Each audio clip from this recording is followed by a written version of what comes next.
Have you ever considered that the very way you think, your logical, rational mind, might actually be a relatively new invention? Well, that's the core challenging idea from the philosopher Rudolf Steiner. His argument was that our ancient ancestors didn't think like we do. They perceived reality in a way that we have almost completely forgotten. This is the story of that lost consciousness and how we might, one day, consciously reclaim it. Let's begin our exploration. This inscription, said to be from a statue of the goddess Isis, perfectly captures an ancient worldview. Pay close attention to the relationship here. You have wisdom as a hidden cosmic reality, and then you have humanity, the mortal, who has not yet been able to lift the veil. We are passive observers, simply waiting for revelation. This fundamental idea that the divine is veiled from us is the real starting point for our entire journey today. So here's our path forward. We'll begin by exploring the nature of this consciousness we've supposedly lost.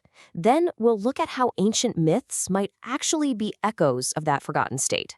Third, we'll pinpoint the great turning point, what Steiner dramatically calls the slaying of Osiris. From there, we'll take a look at our modern condition, and finally, we'll examine Steiner's profound vision for the future, how humanity itself can begin to lift the veil. All right, so let's get right into the heart of it, and this is perhaps the most difficult idea we'll encounter. Steiner came to the conclusion that ancient peoples didn't think about the world in the way that we do. It wasn't about using logic or reason. They perceived it in a fundamentally different way. Steiner gave this a name, atavistic clairvoyance. Now, atavistic simply means it's an evolutionary throwback. This was not abstract thought. It was a living, picture-based awareness. Imagine looking at a plant and not just seeing green leaves, but directly sensing its vitality, its aliveness, as a tangible quality. Or imagine looking up at the night sky and perceiving not just points of light, but a living tapestry of cosmic intelligence. That is the kind of direct perception he was describing. And, you see, in this state, the spiritual world was not a matter of faith. It wasn't something you had to believe in against the evidence of your senses. No, it was a direct, perceptual reality. The human soul felt itself to be an integral part of the macrocosm. It experienced the divine not as something distant or separate, but as the very fabric of existence, flowing through all of nature and through oneself. This was an inspired wisdom, one that arose in the soul from the divine worlds. So you might be asking yourself, if this consciousness was so fundamental, where did it go? Did it just vanish? Well, Steiner's answer is no. It left behind echoes. You could call them fading memories, and they've been preserved in the great myths of ancient cultures. He urges us to read them, not as simple stories, but as psychological histories of the human soul. And this is where things get really fascinating. Steiner uses the Osiris-Isis myth as a kind of case study. For him, this myth isn't just a story about gods. It is the story of a transformation that took place within the human soul itself.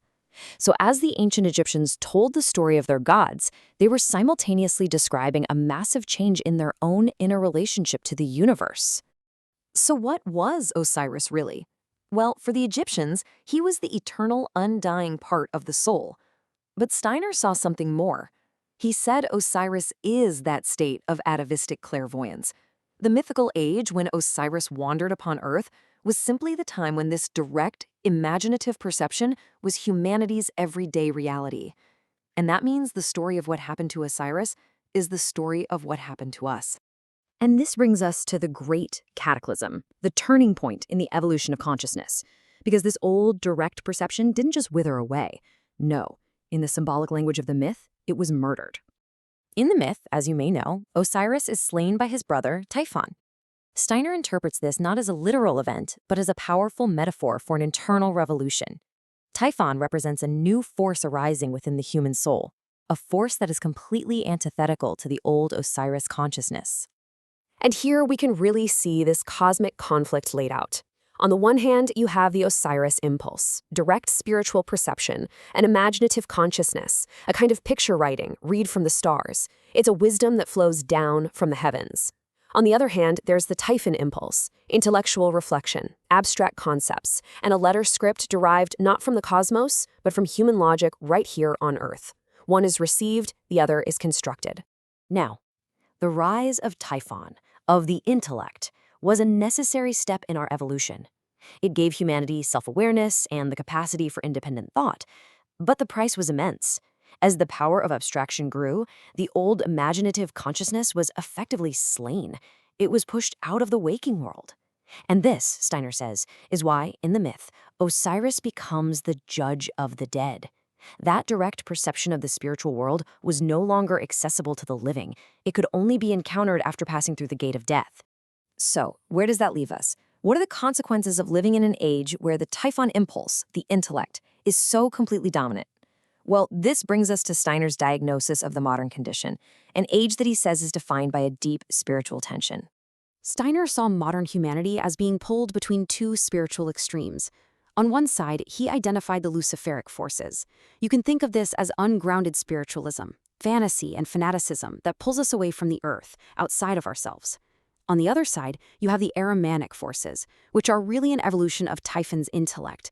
This is the impulse towards a dry, cold materialism, the belief that if you can't measure it in a laboratory, it isn't real. This is the force that turns the soul to stone. The challenge for humanity, then, is not to destroy these forces, but to walk a kind of tightrope between them. And for Steiner, the balancing pole is what he calls the Christ impulse. He saw this not just as a religious figure, but as a cosmic event that introduced a new capacity into human evolution, the power of love and selfless individuality. It's this force that allows us to find the middle path, to be spiritually open without losing ourselves in fantasy, and to be rational and grounded without hardening into materialism. It's the path of the awakened human heart. This leads us then to the final and perhaps most hopeful part of Steiner's vision. You see, the story does not end with humanity trapped between these two poles. He posits a next step in our evolution, a path toward a new kind of spiritual freedom.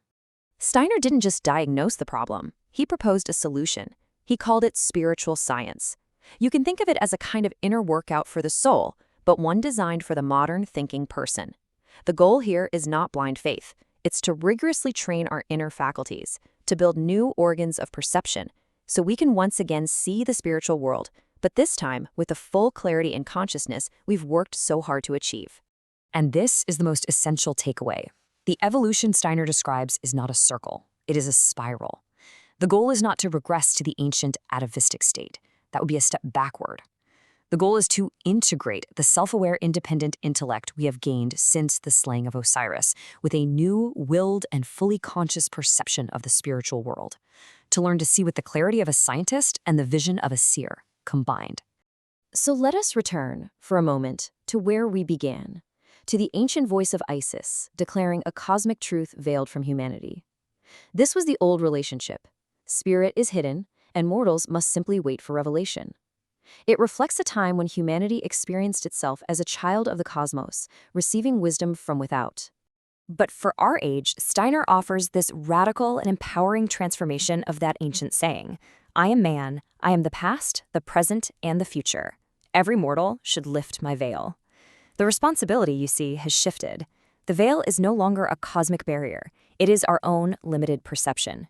And the new mission for our time is to become conscious co-creators of our spiritual journey, to use the power of our intellect not to deny the spirit, but to find it again, with our eyes wide open. And so the final question isn't just a philosophical one, it's a personal one.